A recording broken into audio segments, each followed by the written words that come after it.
Ndagusuhuje cyane aho uherereye hose mu bice bitandukanye, nguha n'ikaze kuri Admount ni you. Iyi ni YouTube channel ikugezaho ibintu bitandukanye, haba muri entertainment ndetse n'ibyacishikanye kuri iyi mihanda. Reka nizere ko rero umeze neza aho uherereye hose. Niba umeze neza kabisa, shima Imana cyane kuko hari abatameze neza, kandi niba nawe utameze neza, saba Imana kugira ngo igufashe ubashe kumererwa neza cyane.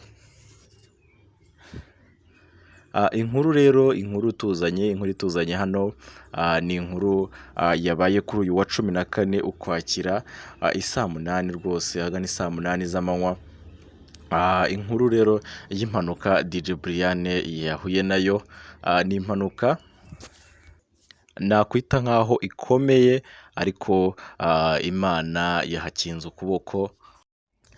Kuko nk'uko ibinyamakuru bigiye bitandukanye byabitangaje, ahagana rwose mu masaha 8 n'igice, saa 9 kuri wa 14 Ukwakira, nibwo ibinyamakuru bitandukanye byagiye byandika ko DJ Brian nabo bari kumwe bava i Rusizi, bakoze impanuka aho bari bageze i Nyamagabe.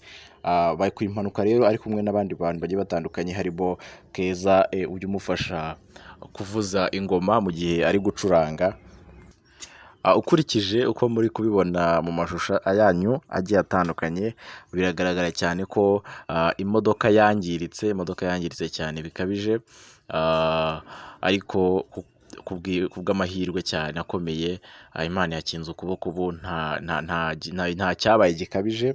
Aho rero uyu Keza yagize ikibazo mu ivi, naho DJ Brian we agira ikibazo cy'umuvuduko ukabije, ari pressure nyine y'ibyo ngibyo nyine byari bibaye.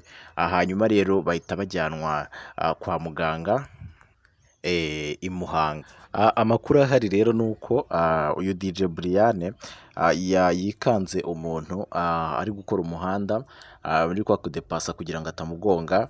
Birangira rero iyo modoka itaye umuhanda, igwa munsi y'umugina, ariho yangirikiye. Kuko no kugira ngo imodoka ihave, haje za modoka zifashishwa mu guterura izindi modoka. Nk'uko muri kubibona amashusho rero, imodoka iterura izindi modoka niyo yaje ikayikura aho hantu.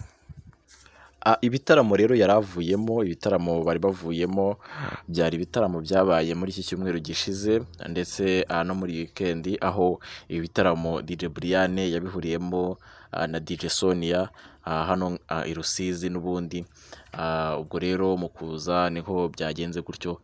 Ni amakuru rero dufite kugeza ubu ngubu. Nibikomeza n'andi makuru agenda aza, turabagezaho 5 kuri 5. Ndabakunda cyane. Ni Admount.new. Ntugende udakoze subscribe, kandi jya wibuka gusenga ko rimwe na rimwe hari igihe ibintu birahindagurika cyane. Murakoze cyane.